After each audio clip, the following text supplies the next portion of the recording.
त्रिशूल धारण किया कुछ क्षणों के लिए प्रधानमंत्री नरेंद्र मोदी ने। यहां भी देखिए भक्तों की भारी भीड़ उमड़ी हुई है और ये एक योगी के स्वरूप में, योगी आदित्यनाथ हालांकि उनके बगल में खड़े हुए हैं, लेकिन जो शिव भक्त के रूप में ये देखिए तस्वीरें अद्भुत हैं।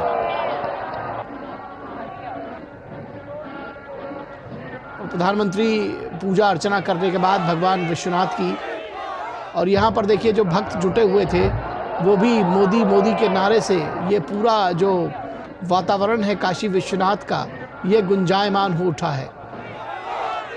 तो ये निश्चित तौर पर तस्वीरें अपने आप में बहुत कुछ कहती हैं, बयां करती हैं कि औढ़रदानी शिव शंकर भोलेनाथ जैसे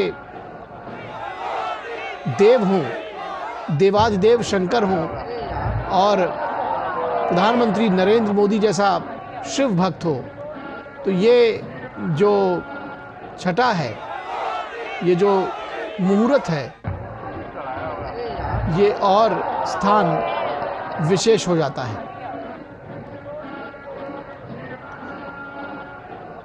और यहाँ भी जो भक्त हैं वो बड़ी संख्या में जुटे हुए हैं, जुड़े हुए हैं। हमारे साथ हमारे संवाददाता शैलेंद्र मिश्रा हमारे साथ जुड़े हुए थे। शैलेंद्र, आप सर्वे भवन्तु सुखिनः सर्वे सन्तु निरामया सर्वे भद्राणि पश्यन्तु माँ कश्चित् दुर्भाग भवेत्, किस तरह से सभी सुखी हों, सभी निरोगी हों, ये जो भारतीय संस्कृति है, जो परंपरा है, उसकी बात कर रहे थे, उसका जिक्र कर रहे थे। जी देखिए निखिल, प्रधानमंत्री नरेंद्र मोदी आप इन तस्वीरों में देख रहे हैं और चारों तरफ आप जो यहाँ भक्तगण आए हुए हैं, जो श्रद्धालु आए हैं, वो मोदी मोदी के नारे लगा रहे हैं। और हम सब जानते हैं कि जब भगवान शिव की बात होती है, शिव सबके हैं, वो सभी की चिंता करते हैं। भगवान शिव के बारे में कहा जाता है कि जब जो उनके शरण में जाता है वो उसका जो कष्ट है वो निवारण करते हैं। और प्रधानमंत्री नरेंद्र मोदी की सरकार की सोच भी यही है, कहते हैं कि करता करे सो कर सके, करता करे न कर सके, शिव करे सो होए, और तीन लोक नवखंड में शिव से बड़ा न कोई। तो शिव की महिमा तो अपरंपार है, उनकी चर्चा करेंगे अगर आज हम, तो शायद ये कार्यक्रम हमको बढ़ाना पड़ेगा शैलेंद्र। लेकिन शिव के साथ में जो प्रधानमंत्री नरेंद्र मोदी का एसोसिएशन है और जिस तरह से काशी की जनता उसको लेती है, हम इस पर चर्चा कर रहे हैं। निखिल, वही बात मैं कह रहा था कि एक शिव भक्त के तौर पर प्रधानमंत्री नरेंद्र मोदी की अगुवाई में जो केंद्र सरकार है वो देखिए वो सबकी चिंता करती है। तमाम 2014 के बाद आप उन योजनाओं को देखें कि किस तरह से वंचित तबके को एक सहारा दिया गया है। आज हम देखते हैं कि दुनिया की सबसे बड़ी हेल्थ योजना भारत में चल रही है, जिसमें आप 50 करोड़ से अधिक लोगों को आप देखते हैं कि एक हेल्थ कवर मिला है, जिसमें वो अपने इलाज की चिंता उन्हें नहीं करनी पड़ती। आज 80 करोड़ से ज्यादा लोगों को मुफ्त राशन कोरोना के बाद से दिया जा रहा है। और दुनिया अचंभित है कि प्रधानमंत्री नरेंद्र मोदी की अगुवाई में भारत ने इतने वर्षों से इस सफलतापूर्वक इस योजना को न केवल क्रियान्वित किया है, बल्कि जमीनी स्तर पर सुनिश्चित किया है कि वो एक शानदार योजना के तौर पर लोगों को राहत के तौर पर काम आए, और उसे 5 वर्ष और आगे बढ़ाने का फैसला किया गया है। इसके साथ ही आप देखें कि प्रत्यक्ष लाभ अंतरण के जरिए सीधे खाते में पैसा, चाहे वो किसान सम्मान निधि हो या फिर मनरेगा का पैसा हो या तमाम पेंशन योजनाएं हो या लाभार्थी योजनाएं हो, उनका पैसा खाते में पहुंच रहा है। इसे पारदर्शिता की एक मिसाल के तौर पर दुनिया देख रही है। डिजिटल इकोनॉमी आप देखें कि डिजिटल क्रांति जो भारत ने 2014 के बाद देखी है, ये अभूतपूर्व है।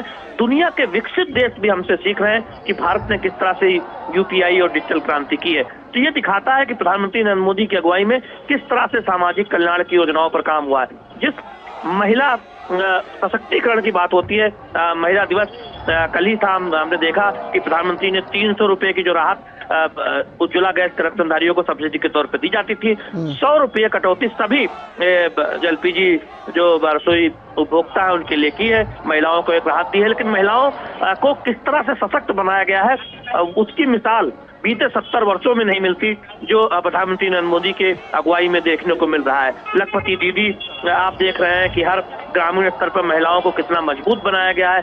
तमाम योजनाओं में, मुद्रा जैसी योजना हो या स्टैंड अप जैसी योजना हो, महिलाओं को उनके तरह से देखें, उनके सशक्तिकरण पर इन योजनाओं के जरिए बहुत ध्यान दिया गया है। एक क्रांतिकारी बदलाव। आप बेटी बचाओ बेटी पढ़ाओ अभियान देखते हैं, आपने देखा कि सैनिक स्कूलों में किस तरह से लड़कियों की भागीदारी सुनिश्चित हो, उसमें एडमिशन में छूट दी गई, उसमें अनुमति दी गई। इस तरह के तमाम कदम उठाए गए हैं जिससे आधी आबादी को एक समर्थन मिलता है, उनको मजबूती मिलती है, उनके सशक्तिकरण को बढ़ावा मिलता है। दूसरी तरफ कोरोना की चुनौतियों से सफलतापूर्वक निपटते हुए दुनिया को भारत ने दिखाया है कि प्रधानमंत्री नरेंद्र मोदी की अगुवाई में किस तरह से उच्च ग्रोथ हासिल की जा सकती है। हमने देखा है कि बीते 2 क्वार्टर में आप देखें कि दुनिया के सबसे तेजी से विकास करते हुए देश के तौर पर भारत उभरा है, और उम्मीद यही है दुनिया भर की जो जता रही है कि भारत और तेजी से आगे विकास करेगा और 2047 तक जो लक्ष्य है उससे पहले ही विकसित भारत का लक्ष्य हासिल हो सकता है। प्रधानमंत्री नरेंद्र मोदी की जो नीतियां हैं, एक शिव भक्त के तौर पर भी आप देखें कि वो समाज के अंतिम पायदान पर खड़े व्यक्ति की चिंता करते हैं। एक भारतीय परंपरा के एक वाहक के तौर पर भी देखें कि वो सबकी चिंता करते हैं, सभी के कल्याण की कामना करते हैं, सबके प्रयास के साथ सभी को आगे बढ़ाने की बात कहते हैं। और काशी उसका एक उदाहरण है। आज जब प्रधानमंत्री नरेंद्र मोदी काशी में है, अपने संसदीय क्षेत्र में है, हम जानते हैं कि बीजेपी ने उन्हें फिर से काशी में लोकसभा उम्मीदवार के तौर पर उनके नाम का ऐलान किया है। काशी की जनता में एक अभूतपूर्व उत्साह आपने जब उनका काफिला गुजर रहा था तब देखा, और अब मंदिर परिसर से जब वो पूजा करके जब मंदिर परिसर में बाहर आए तो आप दोनों तरफ जो भक्त दिख रहे हैं, जो शिव भक्त दिख रहे हैं, जो श्रद्धालु दिख रहे हैं, वो किस तरह से प्रधानमंत्री नरेंद्र मोदी का अभिनंदन कर रहे हैं। तो ये सब तस्वीरें दिखाती हैं कि कितना गहरा कनेक्ट प्रधानमंत्री नरेंद्र मोदी का अपने संसदीय क्षेत्र के लोगों से है, कितना देश के लोगों से है। और ये इस तरह हम तस्वीरें देखते हैं, जहां जहां प्रधानमंत्री जाते हैं इस तरह से लोगों का प्रेम उमड़ पड़ता है। और खास तौर पर जब वो अपने संसदीय क्षेत्र में होते हैं तब ये एक संबंध देखने लायक होता है। एक नेता का अपने लोगों से, अपने मतदाताओं से जो एक संपर्क है वो देखने लायक होता है, वो प्यार देखने लायक होता है, अपने नेता से उम्मीदें देखने लायक होती है, अपने नेता से भरोसा देखने लायक होता है, अपने नेता के प्रति विश्वास देखने लायक होता है कि जनता को लगता है कि देश सुरक्षित हाथों में है, जनता को लगता है कि देश एक ऐसे नेता के हाथों में है जो दुनिया की चिंता करता है और भारत को सबसे आगे ले जाने की चिंता करता है। और न सिर्फ चिंता करता है बल्कि ऐसी ऐसी योजनाओं के जरिए सफलतापूर्वक उसे आगे बढ़ाया जाता है कि आज भारत इतनी मजबूत स्थिति में खड़ा है कि दुनिया के तमाम देश इस बात को स्वीकार करते हैं कि प्रधानमंत्री नरेंद्र मोदी की अगुवाई में अभूतपूर्व अकल्पनीय बदलाव भारतीय अर्थव्यवस्था में दिखा है, भारतीयों के एक सोच में दिखा है, और वो परिलक्षित होता है तमाम योजनाओं में और लोगों की सोच में भी। तो निश्चित तौर पर हम इन तस्वीरों के माध्यम से देखते हैं कि किस तरह से प्रधानमंत्री नरेंद्र मोदी कनेक्ट करते हैं देशवासियों से, अपने संसदीय क्षेत्र की जनता से। और निश्चित तौर पर जब से उनके नाम का ऐलान फिर से हुआ है काशी में लोकसभा उम्मीदवारी के तौर पर, तब से हम देख रहे हैं कि काशी में एक विशेष तौर पर उत्साह है।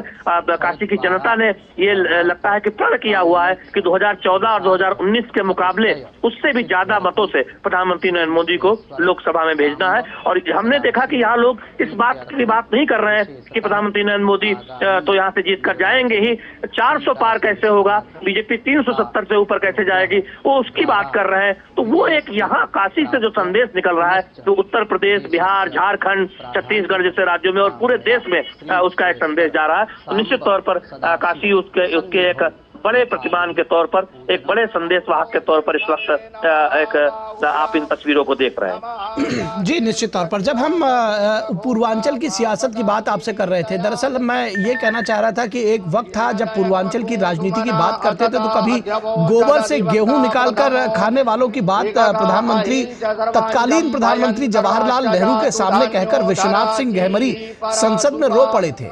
और आज जो ये रहा है, और उसके बाद दशकों तक जो पूर्वांचल की राजनीति, आप बेहतर जानते हैं कि उसका केंद्र काशी रही है, लेकिन उसके साथ ही यहाँ के पिछड़ापन जो होता था वो चुनावों के केंद्र में रहता था। आज वो केंद्र, आज वो फोकस किस तरह से शिफ्ट हुआ है, अब लोगों के जो एस्पिरेशंस हैं शैलेंद्र, वो किस तरह से बदली है? देखिए तमाम उपन्यासकार हो या फिर देखें कि आज से 10 वर्ष पहले किस तरह से पूर्वांचल के पिछड़ेपन की चर्चा होती थी, किस तरह से पूर्वांचल के प्रति व्यक्ति आए कि बाकी देश के तुलना में, बाकी राज्यों के तुलना में कम है, उसकी चर्चा होती थी। लेकिन आप देखें बीते 10 वर्षों में कितनी बड़ी परियोजनाओं ने एक तरह से जमीन पर वो उतरी है। आप देखिए कि एशिया का सबसे बड़ा जो एथेनॉल प्लांट है वो गोंडा में तैयार है। आप ऊर्जा गंगा परियोजना इसी वाराणसी से गुजर रही है। तमाम बड़ी आधारभूत परियोजनाएं यहाँ से एक तरह से देखें पूर्वांचल की धरती पर उनको आप आगे बढ़ता हुआ देख रहे हैं। आप रायबरेली और हम देख रहे हैं कि गोरखपुर में नए एम्स की शुरुआत हुई है। आप देखें फर्टिलाइजर कारखाना जो दशकों से बंद पड़ा था, गोरखपुर में उसकी शुरुआत हुई है। आप वाराणसी में देखें हेल्थ इंफ्रास्ट्रक्चर उसको कितना बेहतर किया गया है। बाकी बुनियादी ढांचे की तो हम बात करते ही हैं। दरअसल किस तरह से काशी में जो यहाँ की जो खासियत रही है उसको मजबूती देते हुए यहाँ के हेल्थ इंफ्रास्ट्रक्चर को, यहाँ के बुनियादी ढांचे को बेहतर किया जाए, और उसका नतीजा है कि उसका चौतरफा असर न केवल हम काशी में, पूर्वांचल में, बल्कि पूरे पूर्वी भारत में, क्योंकि उत्तर पूर्व और पूर्वी भारत एक तरह से पिछड़ा माना जाता था पश्चिम भारत के मुकाबले, दक्षिण भारत के मुकाबले। हमने देखा है कि वो एक रफ्तार दिखी है। आज नए नए हवाई अड्डे हो, उड़ान योजना के तहत हम देख रहे हैं कि तमाम हवाई पट्टी का विकास हुआ है। जो एक संपर्क का साधन है वो बेहतर हुआ है। उत्तर पूर्व में कई जगह पर रेलवे लाइन पहुंची है, कई जगह पर आप हवाई सफर आप कर सकते हैं। तो ये दिखाता है कि उत्तर पूर्व हो, पूर्वांचल हो, उत्तर भारत हो, जो इलाके पिछड़े थे, आकांक्षी जिले, बलरामपुर जैसे जिलों की, श्रावस्ती जैसे जिलों की बात करें, वहां पर किस तरह से विशेष ध्यान देकर आकांक्षी जिलों में आगे बढ़ा गया है। नई रेलवे लाइन परियोजना पे काम हो रहा है।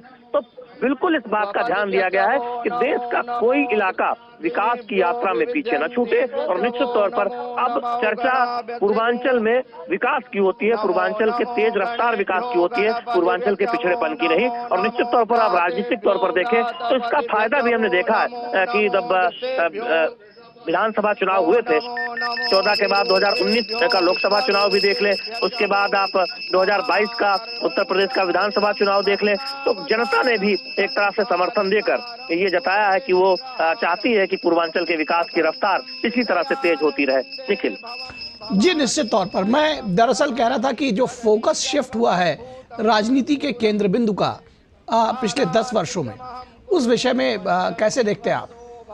देखिए फोकस अब विकास की चर्चा पर हुआ है। अब एक तरह से देखें तो जातीय समीकरणों की बात कम होती है। आप देखें जब आप पूर्वांचल में आए तो वहाँ कौन सी फैक्ट्री लग रही है, कौन सी बड़ी परियोजनाओं पर काम हो रहा है, वो काम कितनी तेजी से हुआ, वो काम की रफ्तार कैसी है, इस पर चर्चा होती है। विपक्षी दल भी कोशिश करते हैं कि किसी परियोजना के पूरी होने को लेकर या फिर उसकी रफ्तार को लेकर कुछ ऐसा खोजने का प्रयास करें कि जिससे सरकार पर सवाल उठाया जा सके।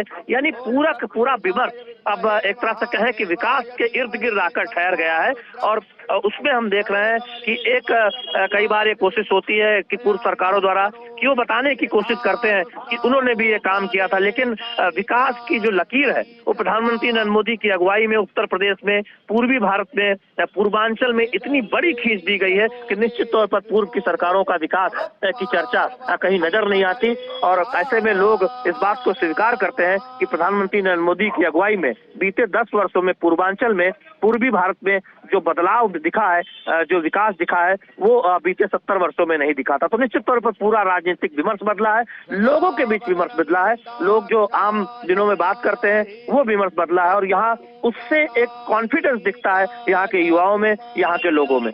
निखिल जी, निश्चित तौर पर एक कॉन्फिडेंस दिखा है, एक जो आपने कहा बदलाव है, जो विमर्श बदला है, उस विमर्श को बदलने में निश्चित तौर पर बीजेपी और प्रधानमंत्री नरेंद्र मोदी का केंद्र में सरकार और योगी आदित्यनाथ की उत्तर प्रदेश में सरकार, उसने इस विमर्श को बदला है। आपने जैसा कि कहा कि एक जो छोटी लकीर है उसको मिटाने की ज़रूरत नहीं है, बल्कि लकीर लंबी खींचने की ज़रूरत है। तो उस लंबी लकीर को खींचकर प्रधानमंत्री नरेंद्र मोदी ने और एनडीए ने, अगर साफ तौर पर देखा जाए तो उसने एक जो पूरा चुनावी विमर्श है उसको बदला है। अब यहाँ पर जो सियासत है वो बदली हुई है। निश्चित तौर पर ये जो तस्वीरें हैं वो अभूतपूर्व है।